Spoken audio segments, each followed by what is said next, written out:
Ini adalah belajar trading bareng Okta Investama episode keempat. Stay tune.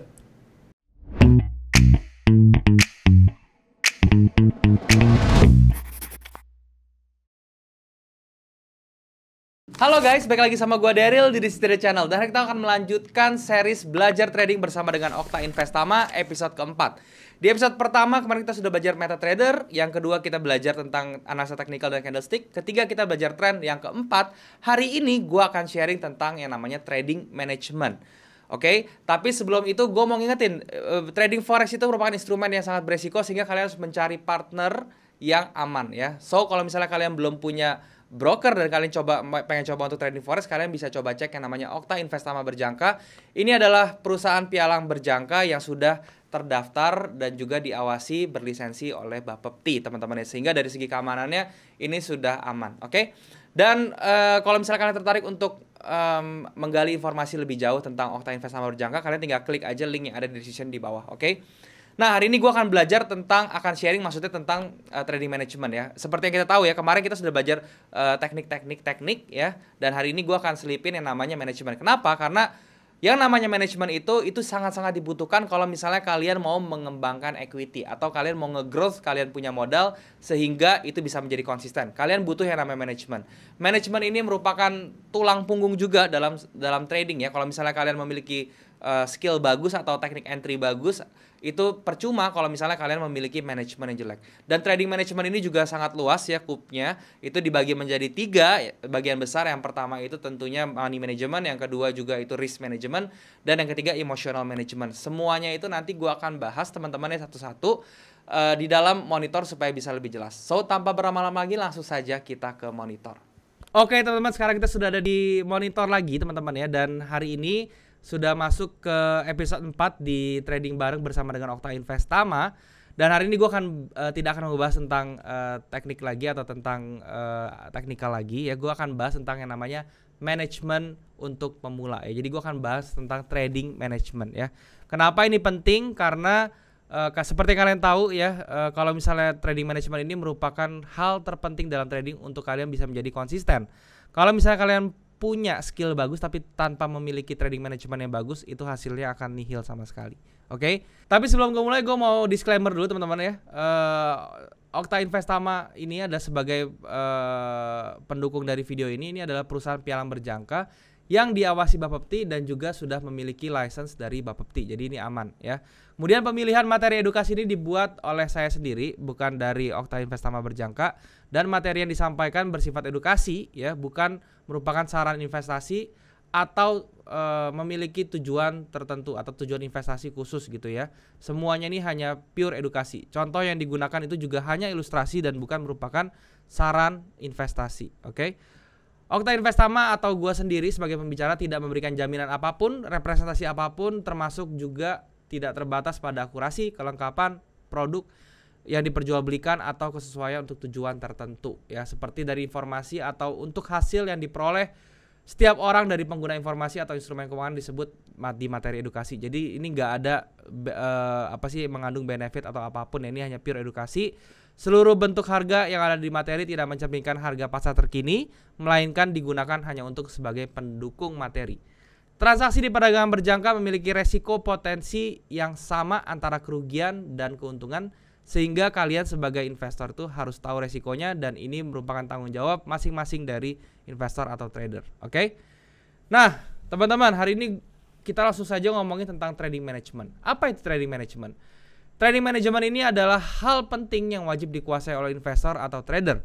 Dengan menguasai trading management, investor dapat mengatur tingkat resiko yang terjadi berdasarkan pengaturan keuangan dan juga psikologi, teman-teman ya. Kalian pernah nggak ngerasa ya, saya kayaknya punya teknik tuh sudah bagus ya, saya punya entry tuh sudah oke segala macam, tapi kok akun saya di situ-situ aja ya. Nah, itu bisa jadi masalahnya adalah di trading management.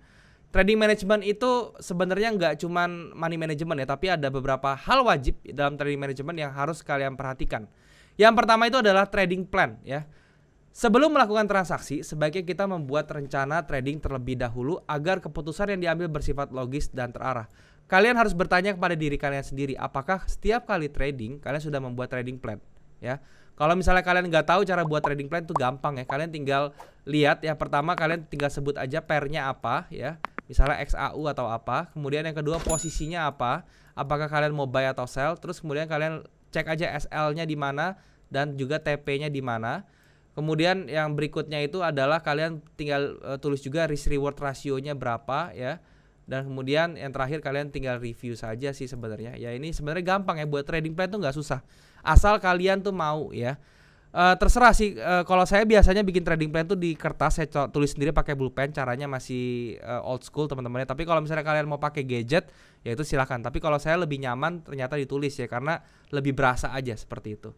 Nah itu trading plan salah satu yang kalian harus wajib tahu dalam trading management ya. Jadi usahakan disiplin teman-teman ya, kalian bikin trading management ini, karena nih trading plan ini tuh fungsinya banyak sekali. Jadi ini bisa membuat emosi kalian stabil ya, terus kemudian tujuan trading kalian jelas segala macam, dan kalian tuh bisa menjadi konsisten dengan membuat trading plan ya. Jadi kalian harus disiplin dengan trading plan kalian. Kemudian yang kedua ya, kalian harus memiliki money management yang bagus ya. Money management ini adalah pengaturan keuangan yang dibutuhkan untuk mengetahui berapa banyak modal yang efektif untuk digunakan berdasarkan profil resiko masing-masing investor ya. Jadi gini loh, kita sebagai investor kan memiliki profil resiko beda-beda ya. Ada orang yang nyaman trading dengan resiko 3% dari modal, ada yang nyaman 5% dari modal juga nggak apa-apa. Ada bahkan yang sampai 10% dari modal nggak apa-apa gitu loh. Itu semua tergantung orangnya beda-beda. Sehingga kalian harus bikin bikin namanya neraca simple atau neraca sederhana. Berapa sih modal yang harus gue kucurkan gitu loh. Seberapa banyak sih modal dari tabungan gue yang gue harus taruh di di trading gitu ya. Sebenarnya yang sehat itu nggak lebih dari 20% income kalian yang kalian bisa investasikan ke pasar finansial sebenarnya, apapun itu ya, entah saham, entah forex gitu ya. Itu nggak lebih dari 20%. Jadi dari 20% itu baru kalian itu bagi lagi nanti mau ke instrumen apa aja, itu terserah kalian ya, seperti itu. Intinya sih money management ini penting. Kalian juga harus tahu seberapa banyak kalian open posisi, berapa lot teman-teman kalian sesuaikan. Kalau di patokannya gini aja ya, kalau dari gue simple sih teman-teman. Kalau kalian punya duit modal $1.000, maksimal kalian cuman boleh buka itu adalah 0,1 lot ya. Satu transaksi aja, dan 0,1 lot dan satu transaksi aja ya. Jangan 2, jangan 3 ya. Kalau misalnya kalian mau buka 2 atau 3 ya, ini 0,1-nya pecah lagi gitu. Tapi sayangnya di sini masih belum bisa ya, nanti di bawah 0,1, tapi pasti mudah-mudahan ke depannya itu bisa di bawah 0,1 lot gitu ya. Jadi intinya $1.000 tuh maksimal 0,1 lot. Itu saran gue sudah sangat-sangat aman, oke? Kemudian berikutnya teman-teman, setelah money management sudah beres, kalian harus perhatikan risk management kalian ya. Risk management ini apa? Ini adalah pengaturan risiko yang digunakan untuk mengetahui batas terakhir untuk melakukan exit dalam suatu transaksi, entah itu stop loss dan juga take profit. Idealnya kalau di dalam risk management ini, stop loss itu harus memiliki nilai yang lebih kecil dibandingkan dengan take profit. Jadi kalau misalnya kalian contohnya kalian punya stop loss itu 30 pips misalnya di sini ya. Stop loss kalian itu 30 pips. Itu logiknya bagusnya TP kalian tuh minimal tuh harus 50 pips ya. Yaitu adalah 1 dibanding 1,5 ya, ini paling bagus. Jadi intinya TP kalian tuh harus lebih besar daripada SL ya, seperti itu. Nggak boleh SL-nya lebih gede, karena kalau SL-nya lebih gede nanti ditarik panjang akun kalian, bukannya malah menanjak, malah akhirnya makin jeblos, seperti itu ya. Jadi risk reward ratio seperti itu ya. Risk management kalian harus tahu seberapa besar yang kalian resikokan dan seberapa besar rewards atau potensi keuntungan yang bisa kalian dapat kayak gitu. Yang terakhir, kalian bisa belajar juga tentang kalian wajib menguasai psychology management kalian ya. Kalian ini, saya tahu ya, setiap manusia ini memiliki sifat yang berbeda-beda, amarah yang berbeda-beda, emosi yang berbeda-beda ya. Sehingga dalam setiap kali trading kalian harus persiapkan diri dulu nih ya, sebelum melakukan perdagangan apapun. Harus tahu ya kalian tuh dalam mood yang seperti apa, kalian dalam kondisi emosional seperti apa, apakah kalian siap trading atau enggak. Kenapa? Karena kalau misalnya kalian tidak siap trading, kalian mendingan jangan trading. Karena si trading ini atau melakukan perdagangan forex ini membutuhkan fokus yang luar biasa. Kalau fokus kalian tuh ke distract atau fokus kalian tuh buyar teman-teman ya, nanti decision yang kalian ambil tuh bukannya berdasarkan logik lagi, tapi berdasarkan emosional, dan itu yang berbahaya. Nanti kalian jadi berantakan semua tradingnya. Nanti risk management jadi berantakan, money management jadi berantakan, semuanya jadi berantakan karena si psikologi ini. Ya, jadi kalau misalnya kalian ngerasa nih hari ini psikologi gue lagi nggak enak, gue lagi bete, lagi nggak mood, lagi banyak pikiran segala macam, mendingan jangan trading dulu, kelarin dulu masalahnya ya, bersihin dulu kepalanya sampai tenang dulu, baru kalian bisa trading dengan nyaman kayak gitu. Oke. Nah, berikutnya kalian juga bisa harus memahami profil resiko yang tadi gue udah bilang ya. Profil resiko setiap orang itu berbeda-beda tentu saja. Berikut ini adalah pembagian profil resiko berdasarkan tingkat resikonya. Yang pertama ini adalah low risk teman-teman ya. Yang termasuk low risk ini adalah orang-orang yang bisa menerima resiko maksimal 2% dari modal ya, dari modal. Jadi kalau misalnya kalian bisa menerima nih modal kalian 1000 ya, satu kali trade kalian bisa menerima resiko $20. Ya berarti kalian termasuk yang low risk kayak gitu. Kemudian berikutnya ada medium risk. Ini adalah untuk orang-orang yang dapat menerima resiko maksimal 5% gitu ya. Jadi 5% dari modal. Kemudian ada yang ketiga itu adalah orang yang high risk, yaitu adalah untuk orang yang dapat menerima resiko hingga lebih dari 10% ke atas kayak gitu loh ya. Jadi kalau orang high risk ini ibaratnya tuh dia bisa menerima resiko yang lebih besar dengan harapan justru dia mendapatkan tingkat profit yang juga lebih besar. Karena ingat teman-teman ya, resiko dengan rewards itu resiko ya dengan imbal balik atau rewards itu berbanding lurus ya. Semakin besar resikonya maka rewardsnya juga akan semakin besar kayak gitu. Demikian juga kalau misalnya kalian ditawarin rewardsnya semakin besar, resikonya juga pasti akan naik. Jadi hati-hati teman-teman. Kalau misalnya kalian melihat penawaran yang menggiurkan, kalian perhatikan juga resikonya. Pokoknya setiap instrumen investasi, tugas kita sebagai investor atau trader adalah kita harus bisa memanage resiko sekecil-kecilnya dengan imbal balik yang sebesar-besarnya. Itu aja tugas dari seorang investor kayak gitu. Kemudian berikutnya saya mau ngomongin tentang risk reward ratio ya. Ini adalah risk reward ratio, ini adalah nilai perbandingan antara potensi resiko yang dapat terjadi dengan potensi keuntungan yang dapat terjadi. Risk reward ratio juga sering disebut dengan RRR ya, risk reward ratio singkatannya RRR.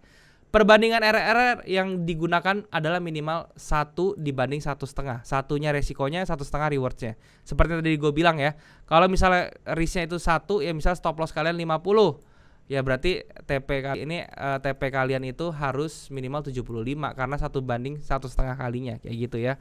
Nggak boleh sekali lagi resikonya yang lebih besar dibandingkan rewardnya ya. Dengan memiliki risk reward ratio yang baik dan disiplin, maka equity kalian akan berkembang dengan baik juga. Kalian bayangin ya, kalau misalnya kalian memiliki risk reward seperti ini, setiap kali SL 50 pips, setiap kali TP 75 pips gitu ya. Terus kalian punya win rate 50% aja deh. Ya, jadi dari 10 kali trade, kalian 5 loss, 5 profit ya. Pada saat profit 5, kalian kali aja 75 kali 5 ya. Di sini kalian bisa dapat sekitar 375 ya, poin. Pips ya. Ini profit kalian. Lossnya 5 kali 50, 250 pips lossnya. Kalian kurangin aja nih ya. Kalian masih untung sekitar 125 pips ya. Jadi kalian intinya masih bisa untung, sehingga kalau misal ditarik panjang teman-teman ya, itu akun kalian tuh akan growing ya, bukannya malah menyusut seperti itu. Jadi kalian tinggal mempertahankan risk reward ratio yang baik dan juga win rate yang lumayan oke juga. Nggak usah bagus-bagus banget, yang cukup saja itu sudah cukup. Oke? Nah, itu aja teman-teman yang mau gue sharing tentang trading management. Semoga bisa bermanfaat. Ingat teman-teman ya, trading management ini menentukan konsistensi kalian dan juga perkembangan dari equity kalian. Sehingga kalian harus benar-benar paham tentang trading management ini. Jangan sampai kalian sepelekan. Oke? Sampai sini dulu aja teman-teman videonya. Jangan lupa untuk subscribe channel ini kalau misalnya kalian merasa channel ini bermanfaat untuk kalian. Kalian juga bisa share ke teman-teman kalian yang lain yang kira-kira membutuhkan info dari video ini supaya kita bisa sama-sama belajar. Oke? Kalian juga bisa komen di bawah kalau ada yang kurang dari video ini, atau kalian mau request tentang apapun yang mau gue bahas ke depannya. Selama berhubungan dengan forex, kripto, saham, gue pasti akan bacain atau baca komen kalian, dan gue akan usahakan bikin kontennya buat kalian. Nah, thank you teman-teman. Sekali lagi ingat teman-teman, gue gak pernah punya grup Telegram. Jadi kalau misalnya ada nawarin gue di Telegram atau apapun dengan investasi atau apapun, itu hati-hati, penipuan. Gue gak pernah punya investasi atau jasa dalam bentuk apapun. Jadi kalau misalnya mereka suruh transfer, jangan sampai transfer karena itu adalah penipuan. Oke? Thank you sekali lagi teman-teman buat kalian sudah menyempatkan diri untuk nonton video ini. Sampai jumpa di next video. Jangan lupa semua orang bisa cuan. Salam sukses. Bye-bye.